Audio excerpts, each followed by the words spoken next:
4:05, so we're going to get started. People will continue to join us. Welcome. We are so excited to kick off Africa Liberty Forum 2022, and thank you so much for joining us from all over the world, but especially to all of our partners and friends in Africa. We wish we could be there in person.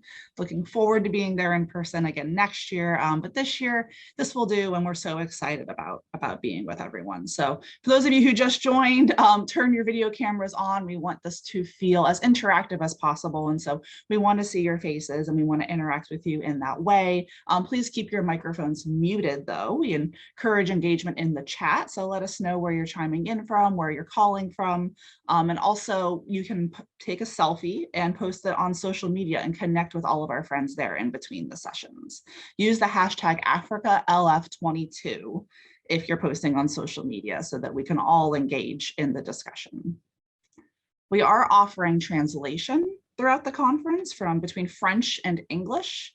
So if that is something that you want to use, you can use the interpretation button at the bottom of your screen. So at the bottom of the screen, there's a button. It kind of looks like a globe. It says interpretation, and you can select between English or French if that is a service that you need that would help you understand the conference and engage better. And then within that audio channel, you can also talk with others in that language. And so that's a great feature that we were able to add this year, and I encourage everyone to use that. And as just one last housekeeping note, we do need everyone to have registered for this conference. So if you're here, you registered, you got this link. If you have any friends that you want to invite to join us, registration is still open, is my understanding, but please don't share this link to the Zoom meeting, directly to any of our friends. You need to register first. So thank you. All right, and so before we kick into the discussion, we want to hear from our host and our co-host. And so Atlas Network CEO Brad Lips has a very special message for us, and then I'm very excited to welcome Giselle Duthorel from Audace Institute Afrique. And so please tune in for this special message from Atlas Network CEO Brad Lips. Welcome everyone to Atlas Network's 2022 Africa Liberty Forum. On behalf of all the Atlas Network staff joining me online right now, and on behalf of others on our team who may not yet be awake here at 4 a.m. at headquarters, let me express to you our gratitude for joining this special online forum. We're grateful also to the Audace Institute Afrique in Côte d'Ivoire for co-hosting our Africa Liberty Forum, and for all of their help as we make plans to be back in person in Africa in 2023. Now, the theme for this year's Africa Liberty Forum is Accelerate. We all should feel a sense of urgency right now after 2 years of the pandemic and its disruptions. And as we brace for the impact of supply chain shocks and food shortages, and as we consider how many freedoms have been violated by governments who seized emergency powers during this recent crisis, this is not the time for business as usual. This is the time to accelerate the progress that our community has been making. Each time that I've attended Africa Liberty Forum, I've been struck by how much talent is in our ranks. So many young people motivated by the ideals of a free society, so much camaraderie. We need to work hard now to translate all of this energy into lasting achievements to help communities thrive across Africa. That's what we want to do over the next 2 days. You'll hear from some familiar voices like Magat Wade, Ibrahim Anoba, Linda Kavuka, and Nua El Harmouzi. But you'll also get to hear from new thought leaders from across Africa and the world on how the countries of this continent can realize their potential as leaders in entrepreneurship and in economic growth. As we take to heart how much work is in front of us, let's also take some inspiration from the memories of 2 beloved freedom champions who passed away since we last met and who were especially beloved by this community. I'm thinking now of the great Ghanaian economist, Dr. George Ayittey. Before we had robust African partners of Atlas Network, we had George warning about how paternalistic foreign aid would hurt more than it would help, urging African nations to take the same path to prosperity that had been taken by developed nations. That is, trusting ordinary people to use their own talents in freedom.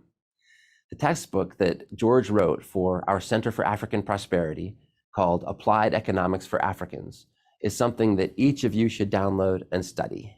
In the chat box right now, my colleagues are adding a link to give you download instructions. Of course, I'm also thinking about Linda Whetstone, our late board member who saw so many of you in this forum as sources of inspiration and of hope. Linda was determined to see the ideas of freedom translated into each local language so they could take root in every community and prove that dignity and freedom are universal concepts. So let's honor Linda's wishes by making the most of our time together. I'll ask you to please listen with attention. Please share your own perspectives. Please look for ways to help others in our community as they advance toward their own goals of creating freer societies across Africa. I encourage you now to turn your video on and get engaged, use the chat box, and have discussions with one another as much as possible. Thank you very much for being with us for Africa Liberty Forum 2022. Let me now invite to our virtual stage, Giselle Duthwil, the director of Audace Institute Afrique, for a few welcoming remarks. I'm very happy this morning to be reunited with all the fans and defenders of free Africa through this forum. Many analysts believe that Africa is a continent of the 21st century. I believe, however, that declaration will not be enough. Locked in strong centralized states with disconcerting legislative inflation that open the door to corruption, the life of African is not simple. Any administrative procedures turn into a nightmare. The business environment is so disruptive that it pushes more small entrepreneurs in informal sector. The subject of freedom in Africa is therefore very important. It's even primordial. The African youth, who represented 77% of the continent, must clearly understand that they must stop looking for solutions in the governmental sphere. We all know that the government is a part of the problem. So, I have a solution to move forward. It's also necessary to be very lucid and to understand the deep problems of Africa and its opportunities. We need a revolution of mentalities that goes through education from the earliest age and through the work of think tanks.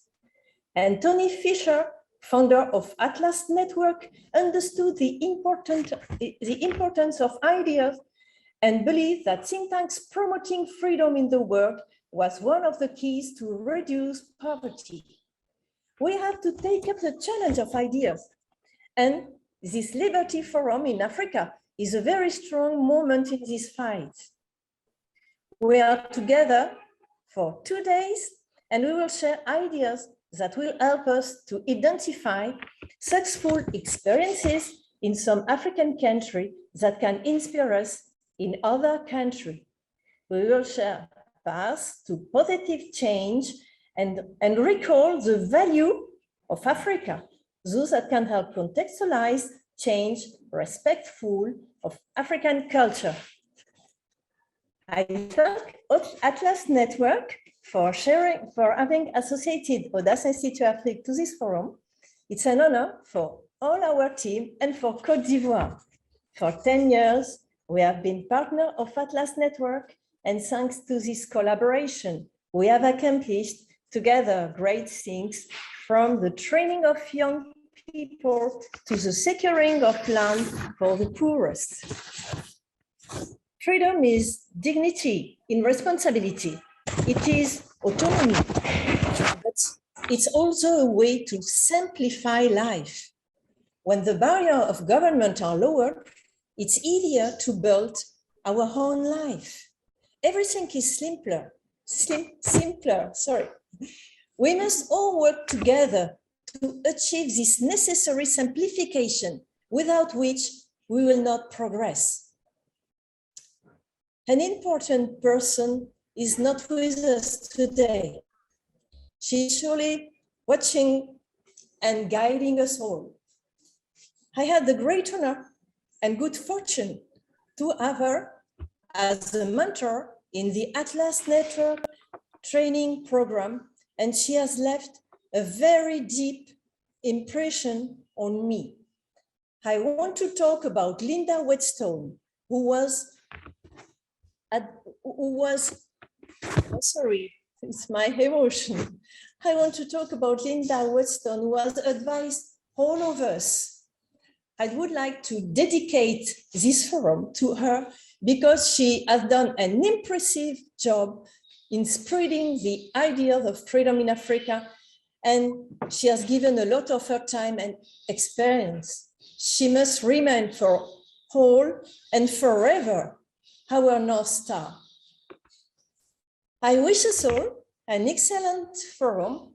May it be a moment of conviviality together, but let's keep in mind the seriousness of the ideas that we will share. We have a heavy responsibility as defender of freedom. Together, we must take up the challenge. Thank you. Thank you so much, Brad, and thank you so much, Gazelle.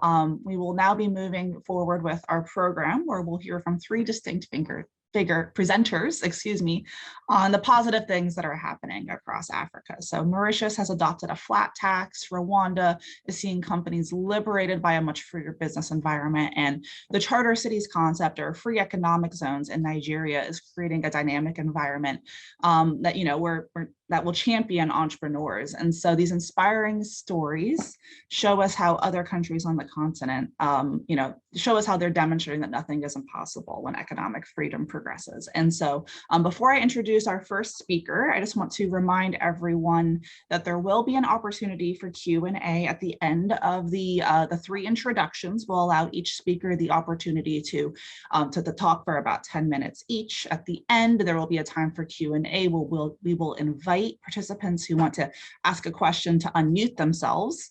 You can also engage in the chat throughout the conversation. So please withhold questions until the end. But if you have commentary or things you want to discuss, you can utilize the chat.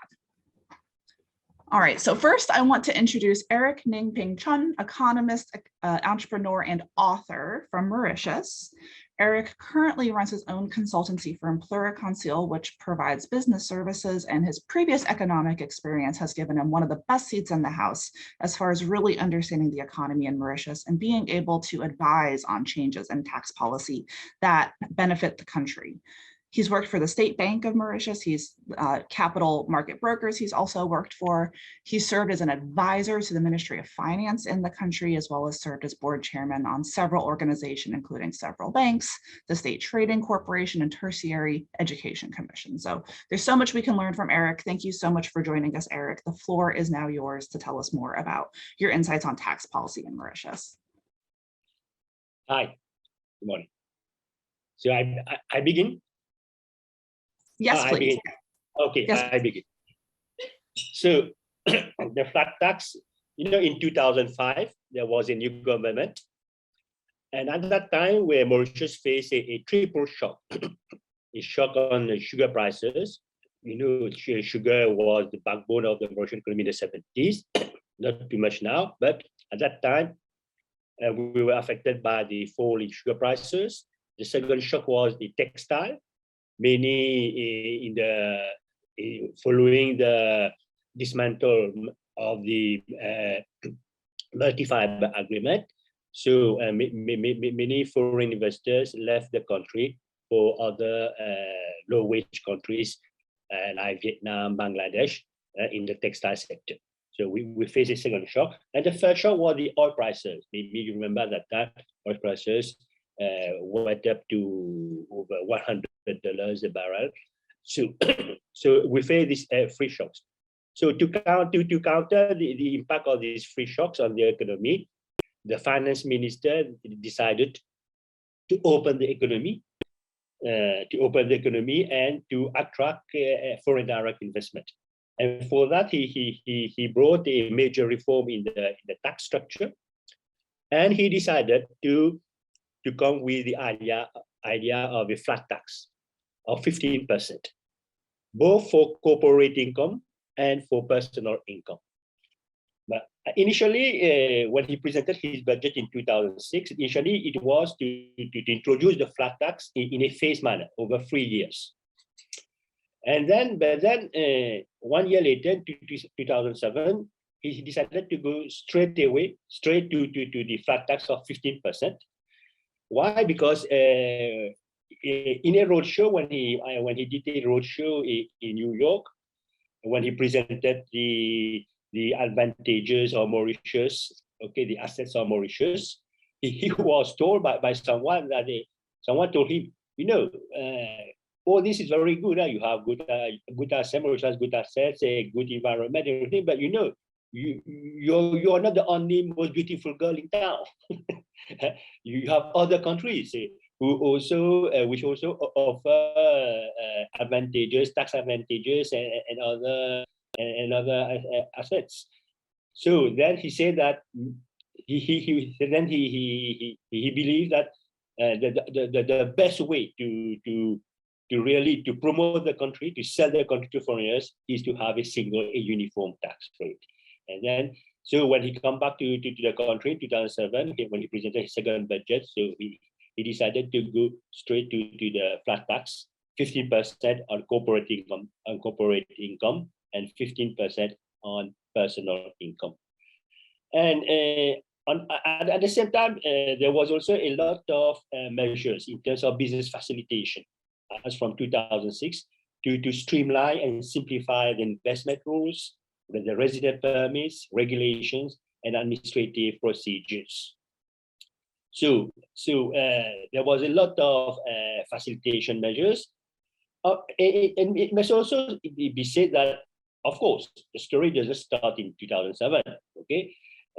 In fact, Mauritius has signed a lot of double taxation avoidance agreements with many countries. In fact, with 45 countries. And through this network of agreements, we managed to really to create the offshore sector, the offshore financial sector, where companies doing business in the offshore sector, they paid only 3% corporate tax. And it's low, yes, very low, and that is why in the media we sometimes were often accused of being a tax haven, okay. But our strategy, we don't want to be seen to be perceived as tax haven. We set ourselves as being a low tax jurisdiction. For us in Mauritius, is a low tax jurisdiction, okay, and so there is a low tax jurisdiction, but of course, and then the year after 3-4 years, there was a new finance minister, and of course there was some criticism against the very low tax given to the private sector, to the business sector. People say, yes, you're giving too much money to the private sector. And then there was a new finance minister in 2010. He decided to introduce the solidarity tax, which is applied to a livable income, that is chargeable income plus dividends derived from a domestic resident company. And so there was a 10% solidarity tax over and above the 15%, but as from an income threshold of 3 million rupees. 3 million rupees is divided by, 45, $1 is 45 rupees, so it's you make the calculation, okay? But and then also, to be fair, the minister also introduced 2 years after the introduction of the flat tax, he introduced a corporate social responsibility fund, whereby every company, small, medium, and large, is required to set up a CSR fund equivalent to 2% of their chargeable income. Okay, so we have the corporate tax 15%, the personal income tax 15%, and then but now some people say that instead of flat tax, why not adopt a progressive tax? A progressive, but then in fact it's better because the new Mr. Finance, he introduced a new scheme of taxes whereby you pay 10% tax as from the first 700,000 rupees, that is 15,000 US dollars, okay, over the chargeable income. If your chargeable income, net chargeable income is up to 700,000 rupees, you pay 10% income tax, personal income tax, and then from 700,000 to 975,000 rupees, that is 21,000 US dollars, you pay 12.5%, and above that you pay 15%. So it's progressive, but it's lower. It's at lower rates. Okay, lower rates, and the solidarity levy is still applied. And also the government is actually to introduce a social contribution, which is actually a tax, a social tax of for the employee 1.5% for those drawing up to 50,000 rupees, that is 1,100 US dollars, and the employer must contribute 3%. And for those who has a salary of more than 15,000 rupees, the employee must pay 3% tax on that, on his basic salary, and the employer 6%. Okay, so but okay, we managed to keep the tax burden as low as possible. But you know, especially after the COVID, okay, you know, as many countries, like many countries, Mauritius face some problems in terms of growth. Okay, we in 2020 we had a negative growth of 15%. That's why the government needed some revenue in terms of tax revenue. Okay, so alongside the tax reforms, we must also say, I must also say that the Mauritius has pursued its tariff liberalization. Okay, it's simplified its tariff structure for the reduction of rates, mostly to zero. Actually, its simple average applied most favored nation tariff rate declined from 6.6% in 2007 to 1.3% in 2021.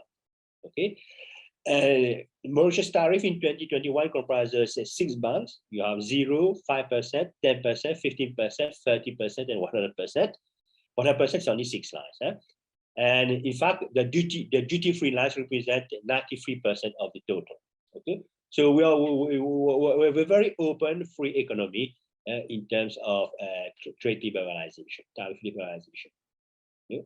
So I don't know whether my time is up, but in a sense, okay, yeah, you have these three. So it is a 4-plex strategy, if you want. Flat tax on corporate tax, definitely it remains 15%. Plus you have also, you know, 3%. It's on export of goods. You pay only 3% corporate tax on export of goods, and you have various tax holidays. You have various tax holidays for 5 to 10 years for some activities.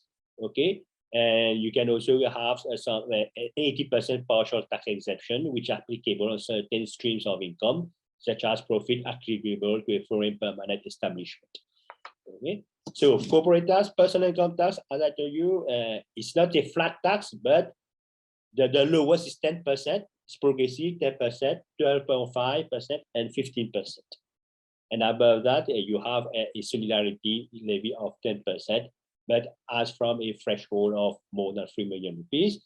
The first area, the first flag is business facilitation in terms of simplifying and reducing administrative rules, administrative procedures, investment rules. And the 4th flag is trade liberalization. Okay, 93% of our lines are duty-free. The duty-free lines represent 93% of the total. Okay. So much to dive in there, Eric. Thank you so much. That's yes, no, thank you so much. I think we're going to get more into it in the Q&A. I want to give our next presenter a chance, but there is just so much there to dissect. And thank you so much, Eric. So now I want to introduce Chibuzo Akuko, a lawyer of 30 years of experience with experience practicing law. He has extensive experience in regulatory reforms and in advising investors coming into the African market, including providing specialized guidance for investors in the establishment and operation of special economic zones, or sometimes they're referred to as charter cities. So we've asked Chibuzo to share his experience working to establish these zones in Nigeria and to share some insights that he's gained about how these zones have impacted the national economy. So Chibuzo, thank you so much for joining us. The floor is yours. Thank you, Chelsea, and I'm delighted and privileged to be here with you this morning. I think I'll start by setting a context of the role cities have generally played in economic development globally, and perhaps we look at Africa. It's been estimated, for example, that about 80% of world GDP comes from cities. In Africa, for example, find that about 40 to 50% of the population of Africa live in cities, except for North Africa, where the percentage goes up to about 70%. But on the average, about 40% of Africans live in cities.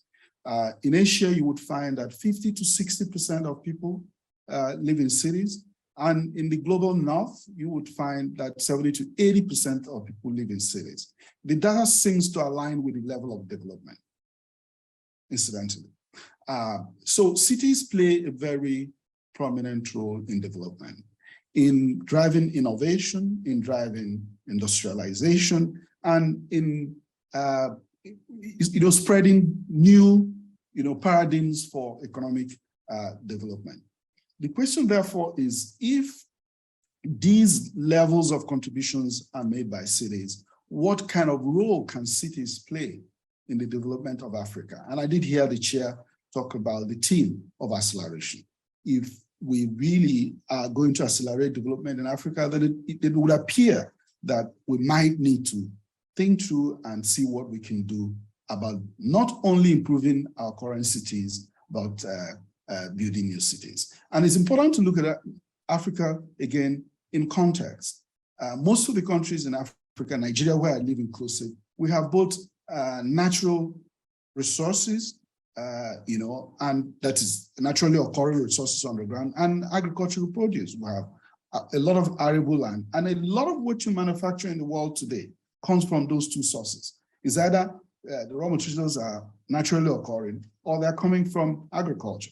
Again, we have a youthful population, increasingly that's becoming very well educated. In Nigeria, for example, a good percentage of the population is well educated, particularly the youths, energetic, and very entrepreneurial.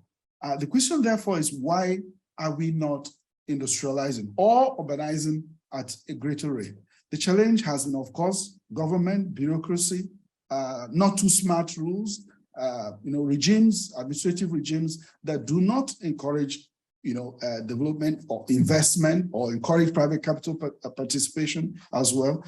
Secondly is the absence of infrastructure, and the fact that without infrastructure, there's so much you can't do. And the question is, how do you begin to address that? It is very difficult to, in a very short time, improve infrastructure across the country. Why? And we've seen that such humongous programs have not always worked. So how else can you do it? A number of existing theories and paradigms have been pulled together to create a pathway for doing this. First is the fact that I'm sure we're all familiar of the PPP concept, that private, government can go into agreement with private companies to build infrastructure and provide service that government would otherwise have provided. Then is the concept of charter cities, which was first muted as a global model of source country and host country and all of that, but has since moved from that concept, which was resisted because of its implication on sovereignty, now to a concept of a city or a project or a territory given better jurisdiction to reform its governance processes and put in place better administrative processes that drive innovation, entrepreneurship, and investment and job creation. And added to that is the existing, free zone concept, which I'm sure we're all aware of. Almost every country in the African continent has, either an administrative system for, special economic zones, or do have statutory provisions and institutions that enable, these zones to occur. You would find that when you bring these three concepts together, you really have a whole. You can have a new jurisdiction where administrative authority is devolved to the local authority to the extent that they're able to take the decisions, put in place smart rules that can encourage investment, that can, drive innovation, that can, help create new jobs and create more sustainable cities. And this is not an entirely new idea. This has happened before, from Dubai to, Hong Kong and to Shenzhen. Maybe we easily forget. By 1980, Shenzhen was a small port city of about 100,000 people. Today, Shenzhen is a city of more than 20 million people. Because in 1980, China, declared 4 special economic zones, allowed emergence of charter cities, devolved authority, all forms of authority down to these cities, and enabled the local managers of these cities, gave them the freedom to take both economic, political, and administrative decisions. And then we saw the first, very workable Chinese land and labor reforms, and we saw them begin to attract investment. New industries began to, spin up in these territories, and then populations began to move into these territories. And then we saw China begin to blossom. What China simply did was take these rules it proved to work in these new charter cities and began to apply it in the whole economy. And all we're saying is that this can be applied in Africa too. There's no reason why it can't be applied. Currently, there are 3 projects in Africa that are trying to do this. You have the Kwashi City in Zambia, you've got the Talent City project in Nigeria, and you have the Enyimba Economic City in Nigeria too. Of the 3, the Enyimba Economic City seems to have received a lot more attention, maybe because it's not just a city project, but it also has mainstream within it a regional economy, positioning. In fact, in 2019, the Enyimba Economic City Business Plan won the first place for charter cities globally in the Charter Cities Institute competition. It was adjudged ahead of a city project in Russia and another in Australia. And I need to talk a little bit about that project to give an idea of how these cities could be used to drive development.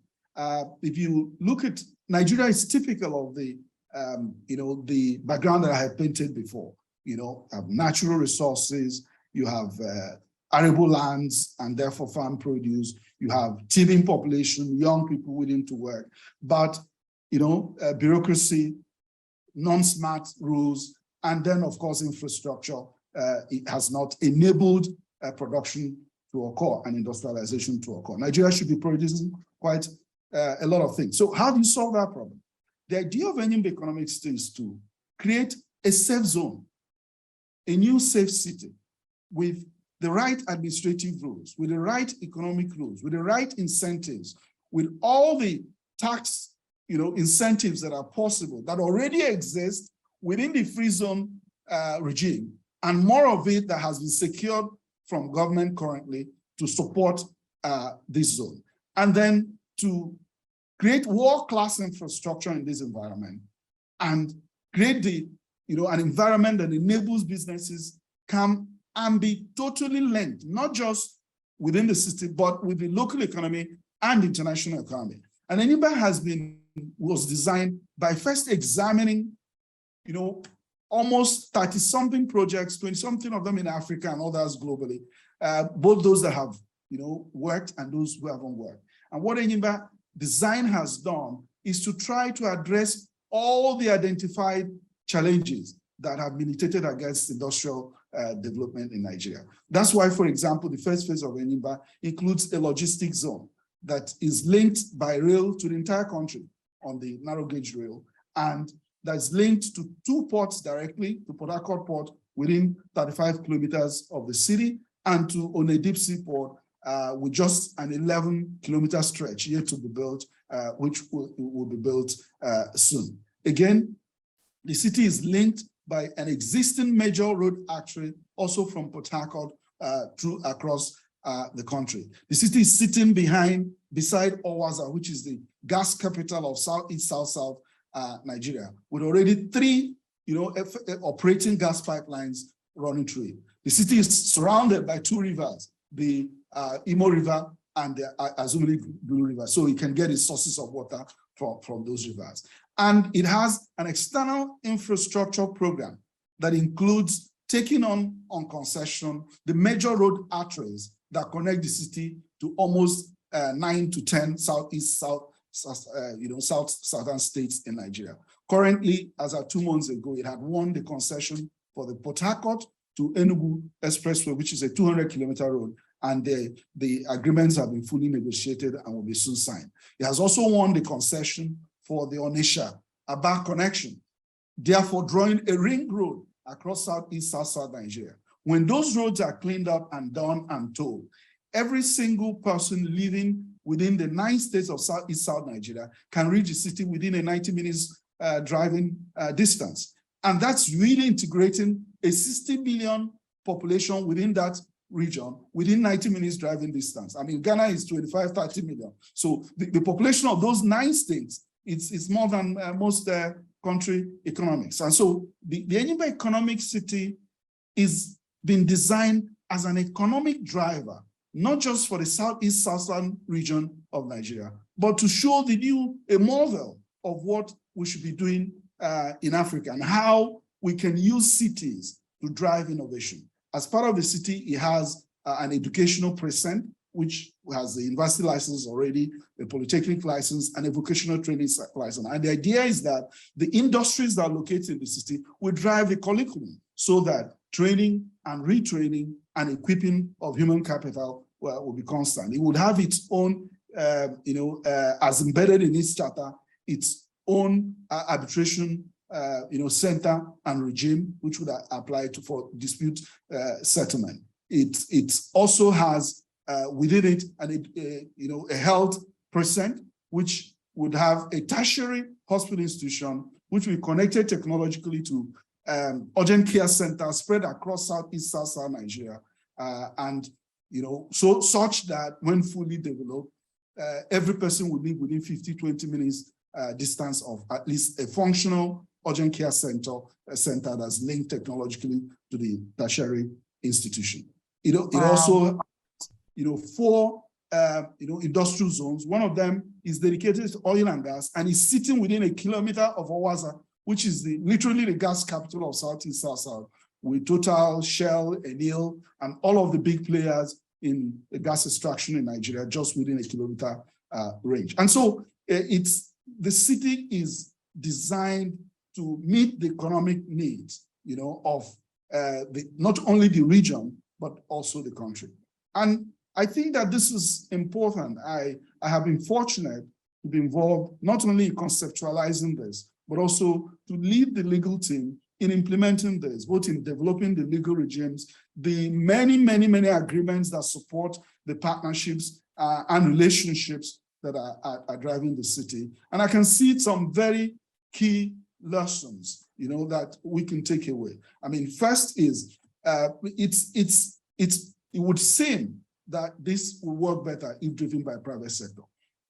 There needs to be a heart and soul for the city, and that heart and soul needs to either be, a private sector group that's there all the time, and there are very good reasons for that. Of course, you need government, so you need to have a solid partnership with government.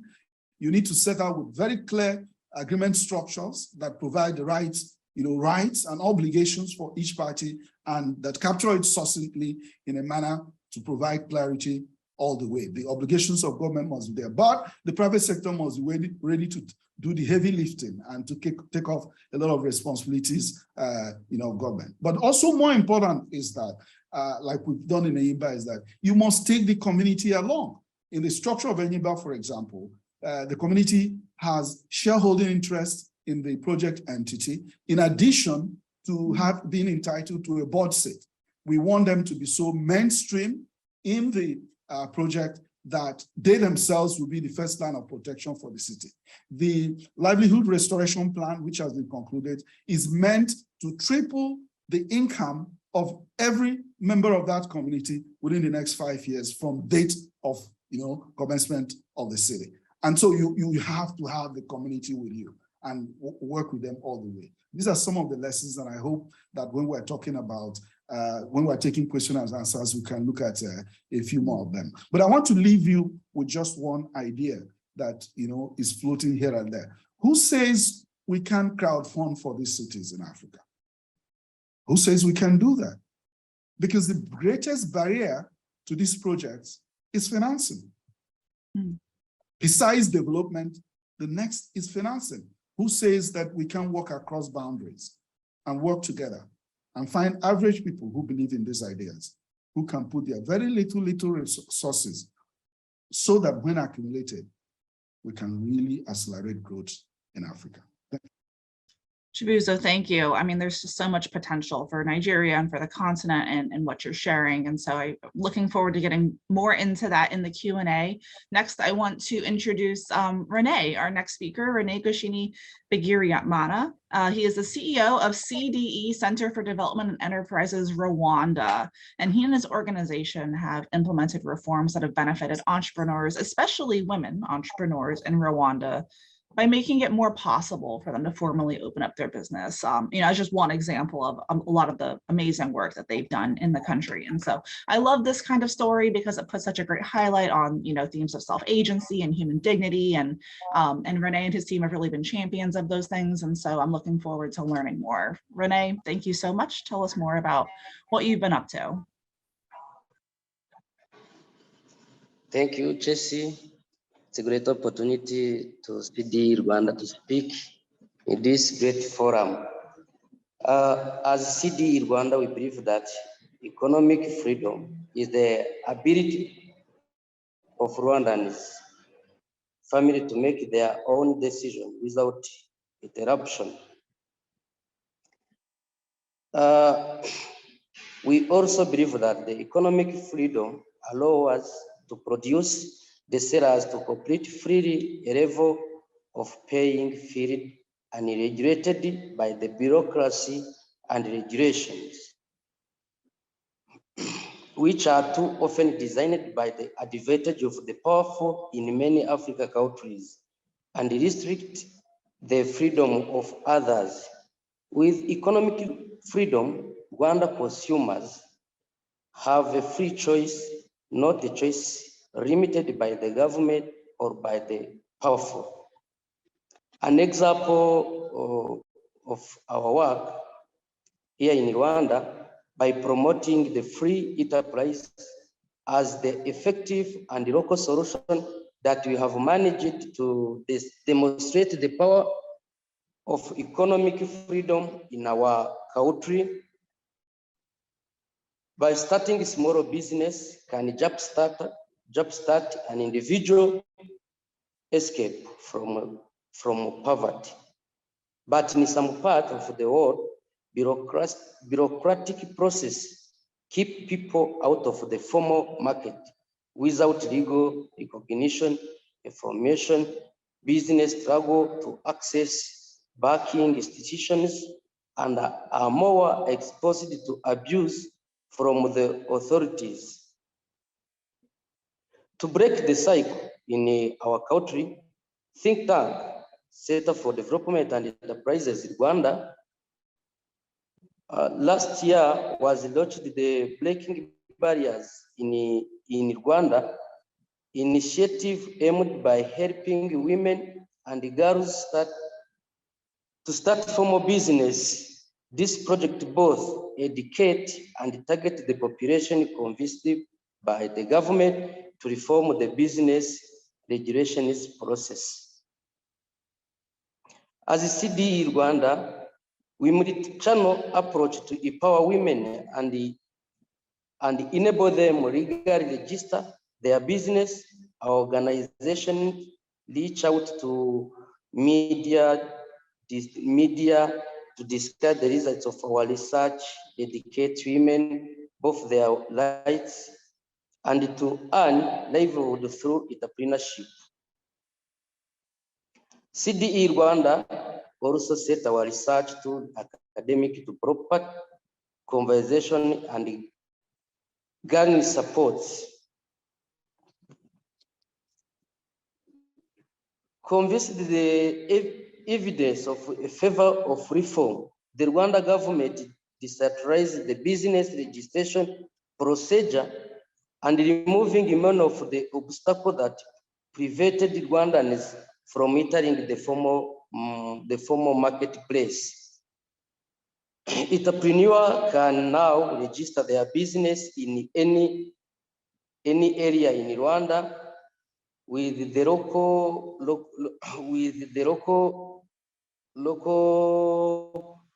authorities, cutting out much of cost of difficulties of starting.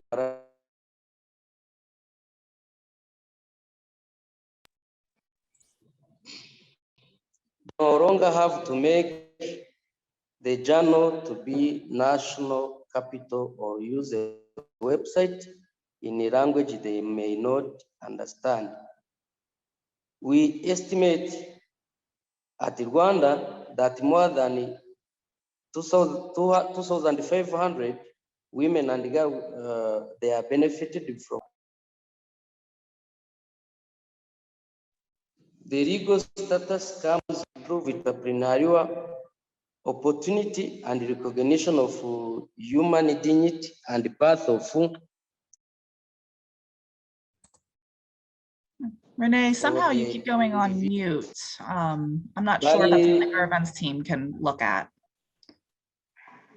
Now you're unmuted, so you can keep moving, but some reason you keep going on mute and that's interrupting you. And so I'm just flagging it for our events team in case there's something that they can do. All right, so please continue, Renee. I'm sorry.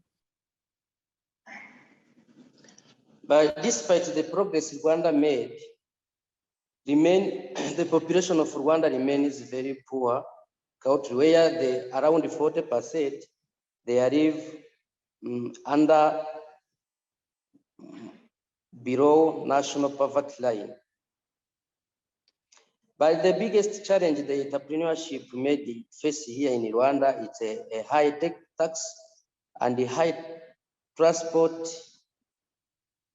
transportation and the bank set the higher interest rates. But Rwanda wanted to put more regulations and rules to attract the foreigner investors to invest in Rwanda. Since 2015, it created the free economic zone where the foreigner investors where the RDB through Rwanda Regulation Board can attract the foreigner investors to invest here in Rwanda by facilitating them or subsidies them, like to get roads, land, and so on. But that's not enough because some laws on business, it's a process. That's why CDE Rwanda exists, and we continue to advocate for people who struggle to do their business in freely. Thank you so much for paying attention. We are welcoming the question and the suggestions. Thank you, Jesse. Wonderful. Thank you so much, Renee. And so, Renee, as Renee just said, we're moving into the discussion part of our discussion, the question part. And so I welcome those of you who want to. You can put that into the chat. We're looking at that, but also you can raise your hand. You can use the raise your hand function. And so, you know, if you do that in Zoom, we'll keep an eye on that. And then when it's your turn, I'll ask you to unmute, and you can, you know, just take a moment to pose your question. And so while those percolate, I want to start us off. Eric, you talk so much about, I mean, just total reform of the tax system in Mauritius. And I would love to hear a little bit more about what were the largest obstacles to overcome as you were able to advise and work on this reform in the country. Okay, in fact, you know, before you hear me? Did you hear me? Okay. Yes, we hear you. Yes, okay. Thank you. I think the biggest obstacle was political. Because curiously, the reform was brought about by the Labour Party. The Labour Party, okay, in Mauritius. And the Labour Party was supposed to favor workers instead of business owners, okay. And you know, and with the flat tax, also the Minister of Finance decided to abolish all tax deductions. Tax deductions on education, on pension, everything. Okay, he wanted to simplify the tax structure. Okay, eliminating all sorts of tax deductions and pay only 15% tax. Okay, so and also I think he introduced a tax on property, on a residential property. Okay, and you know, in Mauritius, only those living in towns, they pay a small tax on residential property, but those living in the rural areas did not pay tax on residential property. So he brought a national residential property tax. So that was a very politically sensitive, but at the end of the day, he managed to go through. The only thing, as I told you, 3 years later, in 2010, there was a new finance minister, and to really take into account all the criticism, and the new finance minister brought a solidarity levy. Thank you. Yes, thank you so much. Chibuzo, we have a question in the chat from Peter for you about the charter cities. And so he asks, you know, about city ownership. He says it's important that, you know, Peter finds it important that the city is owned by the people. And his question is, can the city charter help in that regard? Or must something new be done? Can city to city diplomacy equally drive investment and business growth for prosperity? Do you understand the question, or should we ask Peter to unmute himself? Where are you, Peter? I might ask you to unmute yourself, Peter. Should I go ahead, or do we wait for Peter? Yeah, you can go ahead. I don't see him, so perhaps he had to hop off, but this is recorded and he'll be able to watch the answer. Okay. Right. I get the point Peter is trying to make, and it goes back to the earlier models of charter cities, which was promoted by the World Bank, popular World Bank economists, and the questions of sovereignty. But you see, we have really gone beyond that, in the sense that the PPP model has presented an opportunity to use something we're familiar with, which is that government enters into a contract that empowers a group to do what it could have done if it was able to, and then empowers the group to put in place a management framework. As we can see, there have been situations in which are models of PPPs which have allowed these cities to be designed, financed, built, and after a certain number of years handed over. And so we've really gone beyond the question of ownership. At the point when you bring private sector to put in money, private sector has to be on the driver's seat, at least, if anything, until private capital is recovered and reasonable profit is made. And so different models can be used. I think it's possible to try a model where ownership is widely generated, but also what appears workable at the moment with the financial structures and financing structures that exist, it's a situation where, some private group, has what you would call at least a controlling interest from design, to development of the city and managing it until there's return on investment. That seems to be the dominant view. And in that model, they may or may not own the city, really. They may just be managers of the city for a certain number of years until, depending on the negotiations between them and the governments. And there are structures too, where they have become, which allow such parties to be perpetual managers of the city.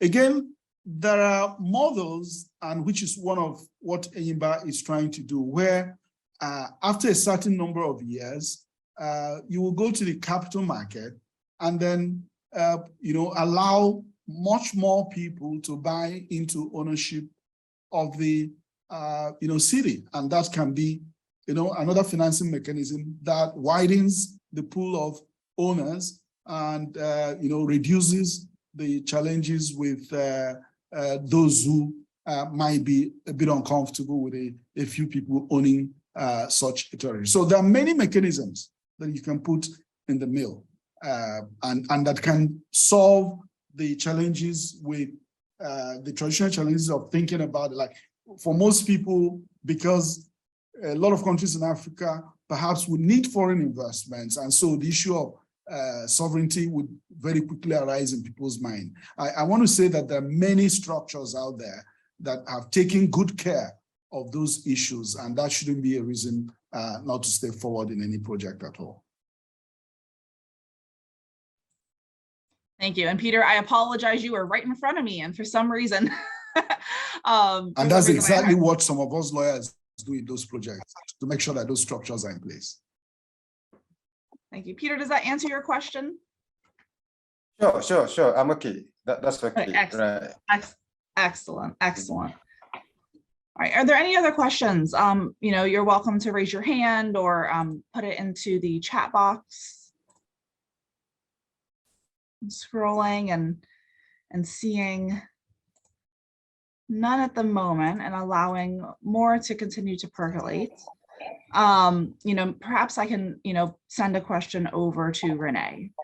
Renee, I would love to hear a little bit more about what you think other partners in the region can learn from the work that you've done. If you could give one, the most important lesson, what would you say that is?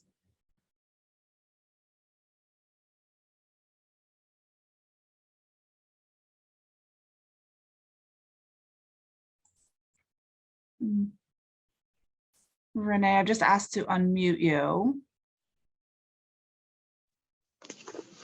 There we are.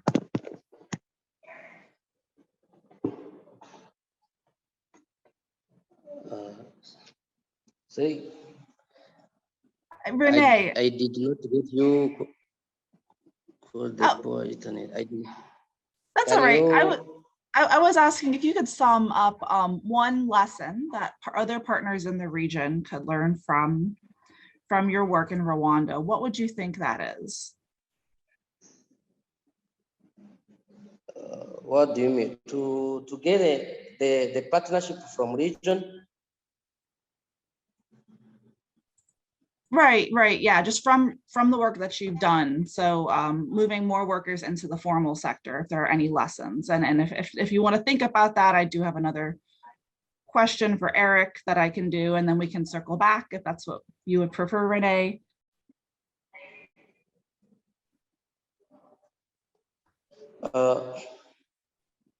I think to get the partnership from the region, it's a very important, because if they come, it will help us to continue to advocate for those people who continue suffering from the formal business to the formal business. So if we get that support, it will be the booster of power that to push the government to continue to do some reforms on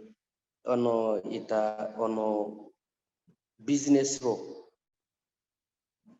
in order to let anyone to do business freely without any barrier. Yeah. Great. Thank you, Renee. Eric, so we have a question in the chat for you. Do you think Africa Free Trade Area is the silver bullet for growth? And so is this a huge priority for the region?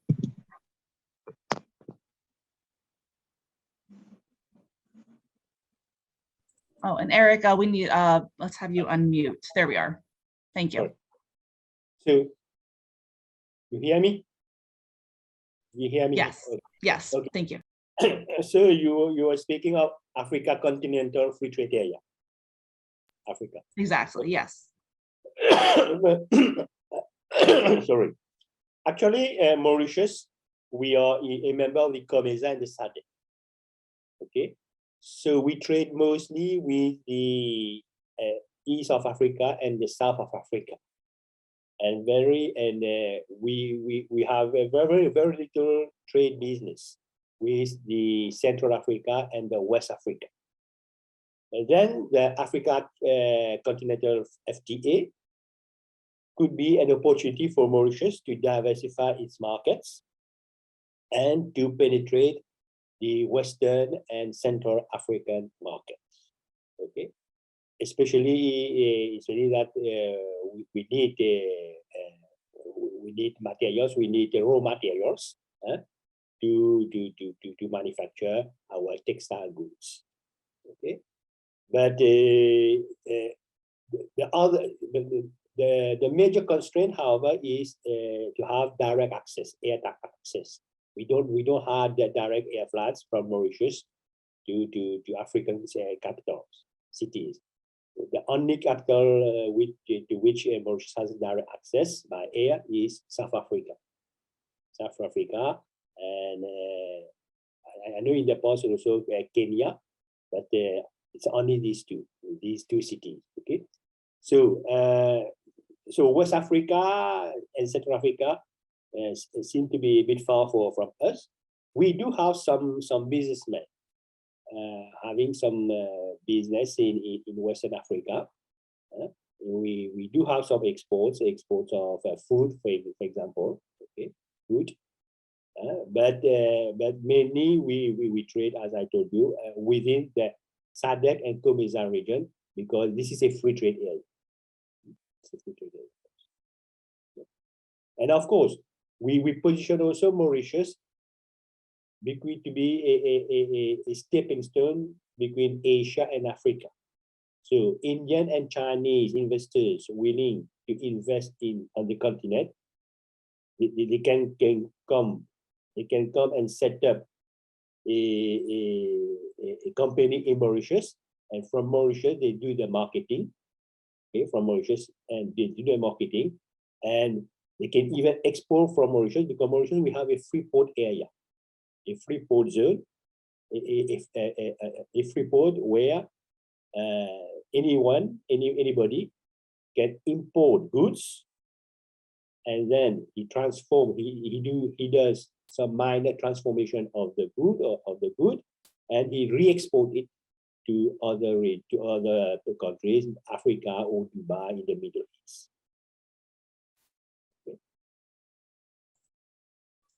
Thank you, Eric. And Peter, he had his hand up, but we're running short on time, so I might just read his question because he also sent it to me directly. While we still have you on, Eric, he's talking about how, in COVID-19 recovery in many countries that has actually led to an increase in taxes. And so have you seen this in Mauritius, or how has it been addressed in the wake of the COVID-19 crisis? Yes, so you're saying how Mauritius have how Mauritius have been able to overcome the COVID-19? Well, and specifically, many countries saw increases in taxes after COVID. And so was that something that you saw in Mauritius, or were there other ways of addressing it? In fact, government did not really increase the taxes. Okay, but then they have done something which is not good. It is very bad from an economic point of view. They have done some central banking financing. So the central bank has from money printing, okay, has financed the budget deficit. To the tune of 60 billion rupees. 60 billion rupees is about $1.5 billion. Okay. Of course, this is inflationary, and that's why currently we have a big problem of inflation. We have double-digit inflation, 11% year on year. Of course, there's the factor of external factors, but I think that the main reason for me is because of this money printing, okay, that has been done in 2020, okay, to face the COVID-19 pandemic. That's why we have not increased taxes, and our debt has increased, public sector debt, up to 90% of GDP. We used to be below 60%. 5 years ago was below 60% of GDP, but with the COVID, government has increased the public debt and has done some central bank financing. Okay, the result today is that we are really in a very inflationary environment. Thank you, Eric. Chibuzo, we have a question for you. And so it's about the infrastructure. So the lack of adequate infrastructure remains a challenge in many African countries. And so how do you think Africa can address this issue? And how do you see that playing out in Nigeria around the charter cities? So anything you have to comment there? And please unmute yourself. There we are. Yes, Chelsea.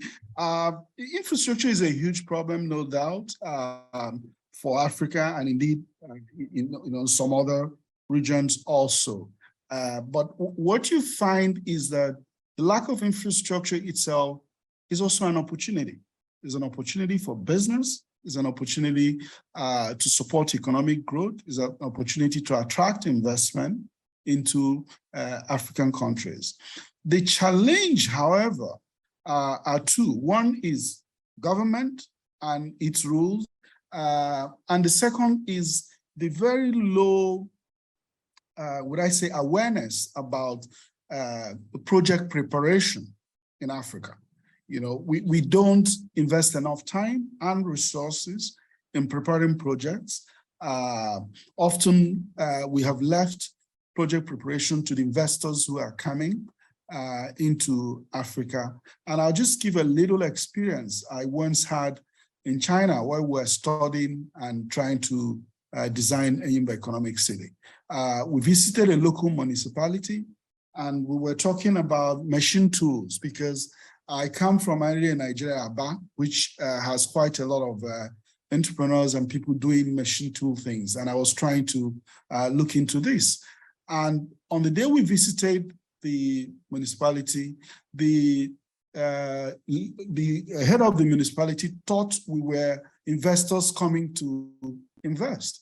And in his opening speech and remarks, he pointed us to a number of feasibility studies available for investment in that sector in his municipality. So it's right there on his table, and he was handing to us the entire business information we required if we wanted to invest in machine tools in his municipality. And that struck me. And at that point, we were gathering information for design of this new city. And I could see the difficulty in gathering those information, what we were going through to get that to do. So that seems to be one area that we need to work hard on in Africa to deal with infrastructure. Investors and financing prefers locations where they're working and a lot of information, if not all of it, is available and verifiable and credible. So we need to work on that if we want to improve infrastructure. Once we've done that, the likelihood is that we will attract more financing and we'll attract more expertise, even when the expertise is not available locally.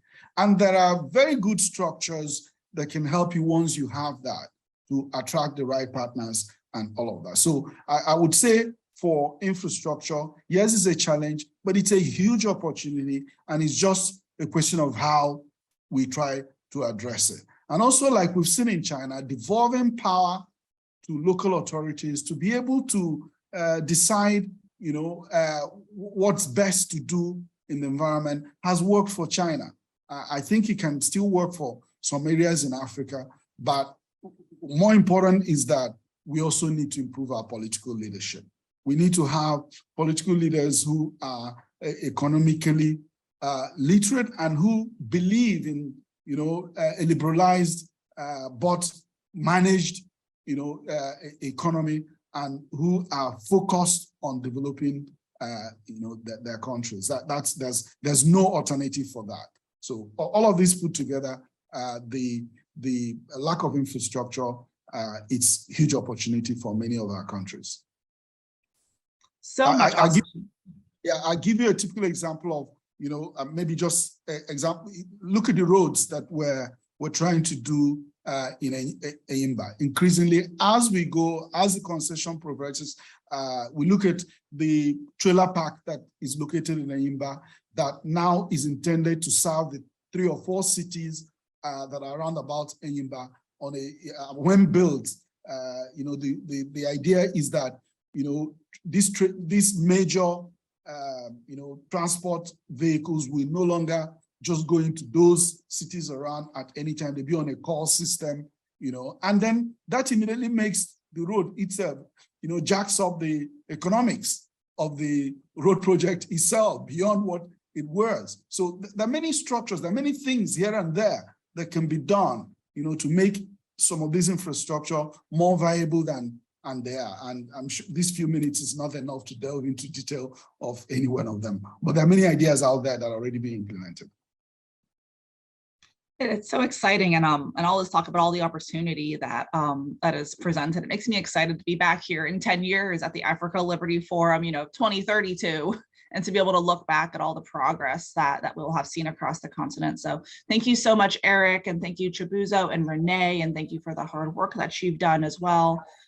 This was just really great. And so it is time to conclude our first session of Africa Liberty Forum. The next session will begin in a little under 15 minutes at 11:30 a.m. South African time. And this is where we'll hear from Magat Wade on what the roadmap for African prosperity looks like. So thinking about those next 10 years, I'm looking forward to hearing what Magat has to say. And this is all following in the steps of Dr. George Aidi. And so that'll be really impactful and inspiring to hear from. And so we'll see you there. To access that session, go back into the portal, go to the agenda page, and you'll be able to join the next Zoom call. So thank you very much. Thank you to our panelists, and enjoy the rest of the conference.